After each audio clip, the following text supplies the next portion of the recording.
आपके जीवन में एक कष्ट है और उसको किसी चीज़ से अगर शांत करा देते हो, तो ज़्यादातर आजकल शांत करने के लिए पैसे ही खर्च होता है और कुछ नहीं होता, यज्ञ करवा देते हैं।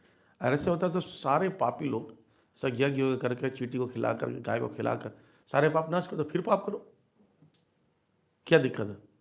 असल में ये चीज़ें ना शिफ्ट हो जाती हैं।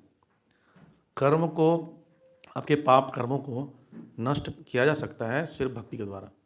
पाप करने की वृत्ति को नष्ट, थोड़े थोड़े पाप नष्ट हो सकते हैं कुछ कुछ विधियों से, पर ज़्यादातर मूल जो गहरे पाप होते हैं भक्ति से नष्ट होता है। अदरवाइज आप शिफ्ट कर देते हो। जैसे आपके डॉक्टर के पास एक गया, डॉक्टर साहब सिर में दर्द है, उसने क्या किया, एक डंडा मारा पैर में। अब बोले डॉक्टर साहब पैर में दर्द है, सिर में दर्द है पर उसको फील नहीं हो रहा है।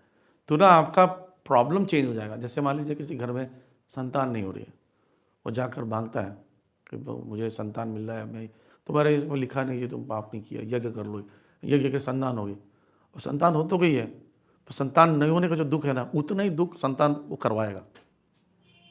कष्ट आपको उतना होना ही है। अदरवाइज कर्मों का फल क्या पर मतलब हुआ? अब सर्व कर्मों को, फलों को अगर ये सब विधियों से नष्ट कर सकते तो कर्म फल का सिस्टम क्यों फिर नहीं है? वो शिफ्ट हो जाते हैं बस।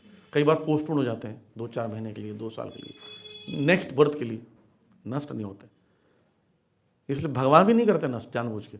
भगवान भी कष्ट दे के रियलाइज कराकर आगे बढ़ाते हैं, राइट।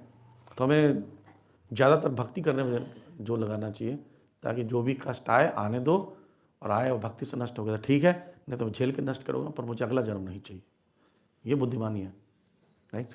और तो जी इसी में जैसे किसी की कुंडली में लिखा होता है कि ये मंगली है, मांगलिक दोष है उसके अंदर, तो उसका विवाह जो है वो मांगलिक से ही होना चाहिए, अन्यथा जो स्त्री होती है उसके पति की मृत्यु का भय रहता है। तो ये भी क्या प्रभु जी फिर इसके अनुसार करना चाहिए या क्या देख के उसका विवाह करना चाहिए? जैसे मंगल दोष होता है, मंगल ग्रह का प्रभाव ऐसे बोलते हैं, इसका मतलब उसने उतना स्ट्रांग कर्मास है उसके, उसको क्या करते हैं, कभी कभी लोग पीपल के पेड़ से शादी करा देते हैं और पीपल के पेड़ मर जाता है। फिर कितना खतरनाक दोष उसके अंदर से बोलते हैं, पर ऐसा नहीं होता। जैसे मैं बताता हूँ, आप बोलते हो कि जी 36 गुण होते हैं, 36 से 36 गुण मिल गया, सब अनुकूल है, तो लड़ाई झगड़ा नहीं होगा, अच्छा जीवन चलेगा। होता है ऐसा? कितने कुंडली मिलाए, सबके 36 मिले, फिर भी झगड़ा होता है घर में, तो वो होगा ही होगा। तो इस जीवन में आपके हिस्से की सफरिंग वो होगी। और मंगल दोष कुछ कुछ एस्ट्रोलॉजी में से लिखा रहता है कि मांगलिक से वो क्या होता है, सेटिएट हो जाता है बस।